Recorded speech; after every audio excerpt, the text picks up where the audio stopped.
Après 60 ans, beaucoup de personnes font tout comme il faut. Elles mangent des fruits tous les jours, et pourtant leurs reins s'épuisent en silence. Aujourd'hui, je vais vous parler de fruits considérés comme sains, mais qui peuvent devenir dangereux pour des reins fragiles. Si vous regardez cette vidéo, ce n'est sans doute pas par hasard. Peut-être parce que depuis quelque temps, vous vous sentez plus fatigué qu'avant. Une fatigue qui ne disparaît pas vraiment, même après le repos. Peut-être avez-vous remarqué des gonflements au niveau des jambes, des chevilles ou des mains.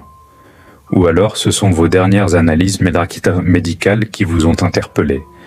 Des chiffres légèrement différents, des valeurs à surveiller, sans explication claire. Face à cela, beaucoup de personnes se disent « c'est normal, j'ai passé 60 ans ». Et peu à peu, elles acceptent l'idée que leur corps va forcément décliner. Mais il est essentiel que vous entendiez ceci. Ce n'est pas une fatalité liée à l'âge. Après 60 ans, le corps change, oui. Mais il reste capable de s'adapter, de se défendre, de retrouver un équilibre, à condition de lui donner ce dont il a réellement besoin. Souvent, ce ne sont pas de grands bouleversements qui font la différence, mais des choix simples, quotidiens, parfois même des aliments que l'on pense bénéfiques, et qui ne le sont plus forcément quand les reins deviennent plus fragiles. C'est pour cela que je vous invite à rester avec moi jusqu'à la fin de cette vidéo.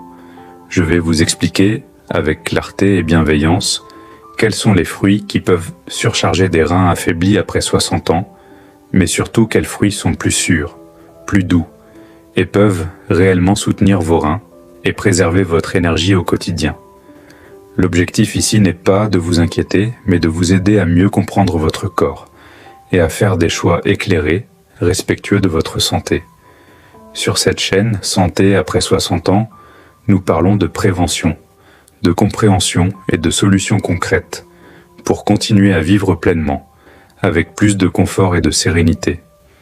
Si ces sujets vous concernent, si vous souhaitez prendre soin de votre corps avec respect et intelligence, je vous invite à vous abonner à la chaîne. Et comme toujours, avant tout changement alimentaire ou décision liée à votre santé, parlez-en à votre médecin. Pourquoi le potassium devient un piège après 60 ans? Le potassium est un minéral essentiel à la vie. Il participe au bon fonctionnement du cœur, des muscles et des nerfs. Sans lui, notre corps ne pourrait tout simplement pas fonctionner correctement. Mais avec l'âge, un changement important se produit souvent sans que l'on en soit conscient.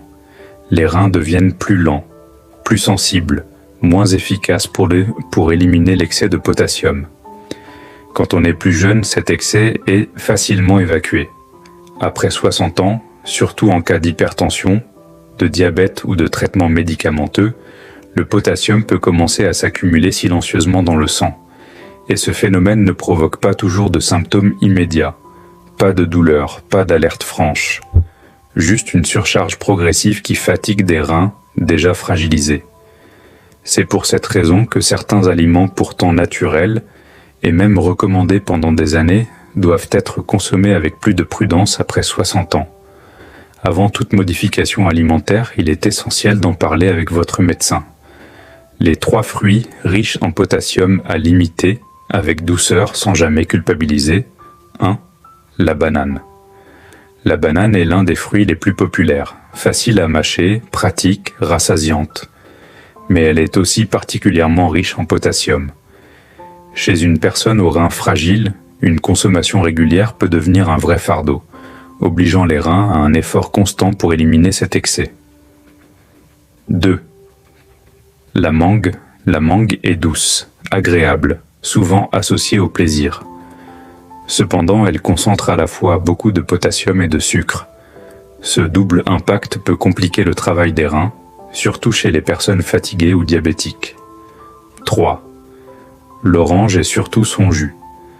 L'orange entière peut rester occasionnelle, mais le jus d'orange, souvent consommé en grande quantité, est beaucoup plus problématique. Il apporte une charge rapide de potassium et de sucre, sans fibres pour ralentir l'absorption. Cela ne signifie pas que ces fruits sont interdits. Cela signifie que la quantité et la fréquence font toute la différence.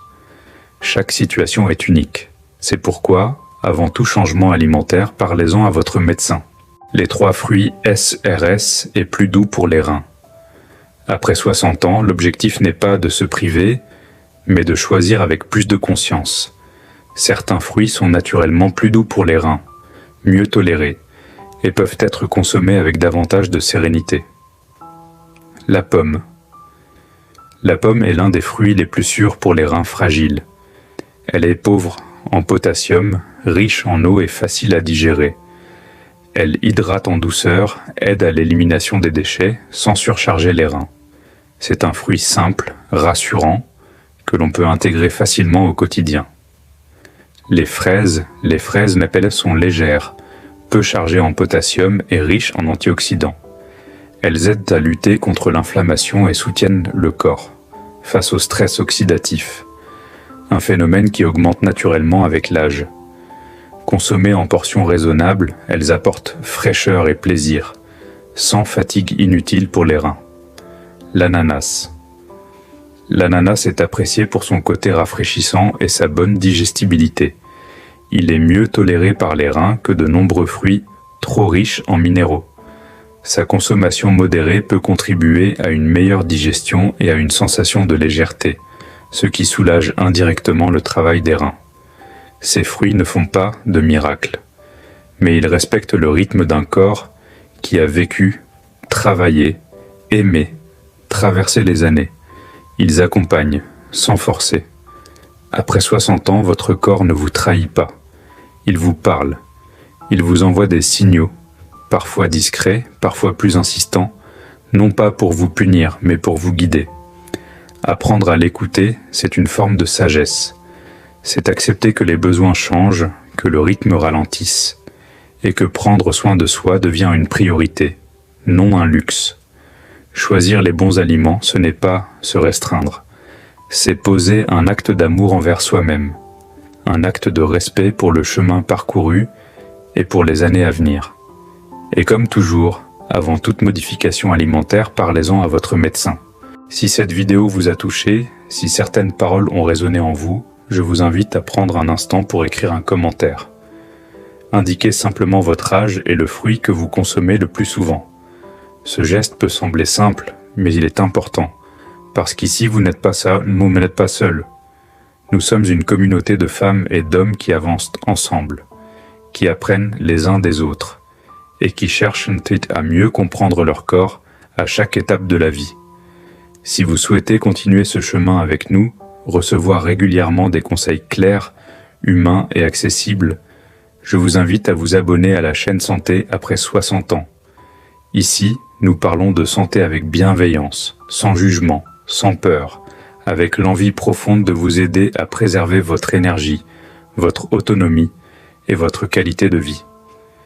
N'oubliez jamais une chose essentielle, chaque corps est unique, chaque parcours est différent. Avant tout changement alimentaire ou toute décision concernant votre santé, parlez-en à votre médecin. Prenez soin de vous. Et à très bientôt sur Santé après 60 ans.